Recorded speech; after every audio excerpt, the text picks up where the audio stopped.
Programang ito ay rated SPG. Striktong patnubay at gabay ng magulang ang kailangan. Maaaring may masiselang tema, lengguwahe, karahasan, sexual, horror o droga na hindi angkop sa mga bata.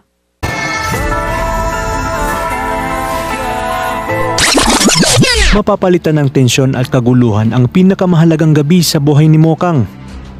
Habang abala ang mag-asawang Narsing at Nita sa kanilang bisita ay dahan-dahan na ngang umalis sina Tess, Noy at Tinding para umano makapagpahinga na sila. At habang papalabas sila ay siya naman pagdating ni Tanggol kasama ng buong tropa na posturang-postura para nga umaten sa dibo ni Mokang kahit na hindi imbitado. Ngunit sa kanilang pagdating ay makikita nilang bantay sarado ng kapatid ni Mokang na si Edwin.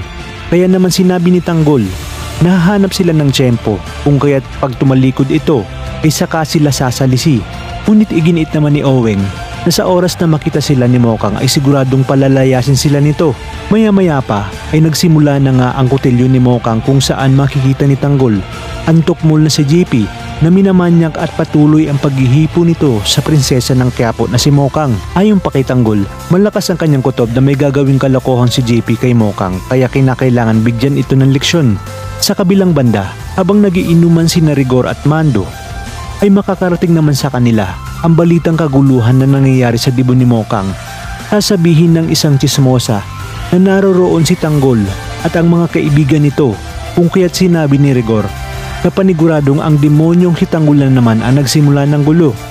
At dahil marami na ang nainom na alak ni Rigor ay muli niyang susugurin si Tanggol sa court.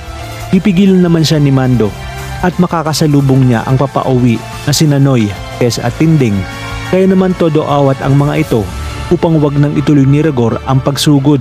At dahil sa init ng ulo ay wala na talagang makakaawat pa kay Rigor.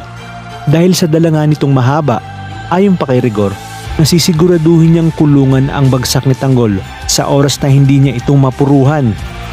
Magagawa pa kayang manggulo ni Rigor sa oras na makita niyang tahimik namang isinasayaw ni Tanggol si Mokang? Kung kaya't malalaman niyang fake news ang nakarating sa kanyang chismis.